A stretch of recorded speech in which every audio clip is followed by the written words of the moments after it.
Un tā Latvijas izlases otrā iespēja šajā spēlē spēlēt vairākumā. Mārtiņš Cipuls arī, šeit jau Vasiļevs, vēlreiz Mārtiņš Cipuls. Piespēles Vasiļevu, Vasiļevs apkaļ zilā līnija Georgiem Pujacam.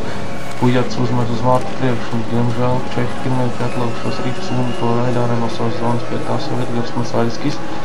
Georgijs Pujats pie saviem vārtiem, un viņš uzsāk jaunu uzbrukumu. Piespēle viņš ar saviem lieliskiem manevriem iet zonā, bet šeit nepārāk veiksmīgi, un Čehiem diemžēl izdod pārpret Ripu mazākumā.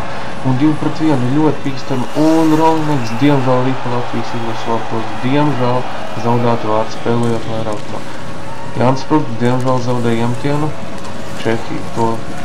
Un Jakubs Nepīšs Masaļskis glāb Latvijas izlases no vārdu zaudējumu, vienkārši izcili nospēlē Edgars Masaļskis.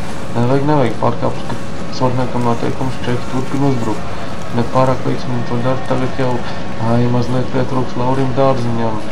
Un tagad gan tomēr Ripa nonāk līdz Dārziņam.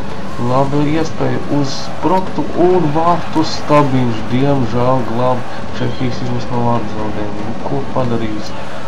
Šoreiz nepaveicās Sprugtam, mazliet pietrūka. Latvijas izlases jauns uzbrukums. Kuldiem ar Ripu.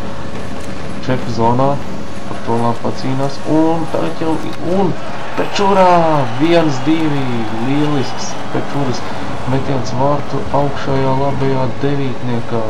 Šeit jau redzam, kā Sprugts meta un trāpīja pa vārtu Stabiņu. Protams, jā, redzam, ka Tomas Šokuns mazliet Ripai pieskārās. Nepaveicās šeit mūsējiem, bet šeit gan Pečuras izcili precīzais metiens un 1-2 Latvijai ir visas iespējas vēl šajā spēlē. Cerēsim uz to labāk.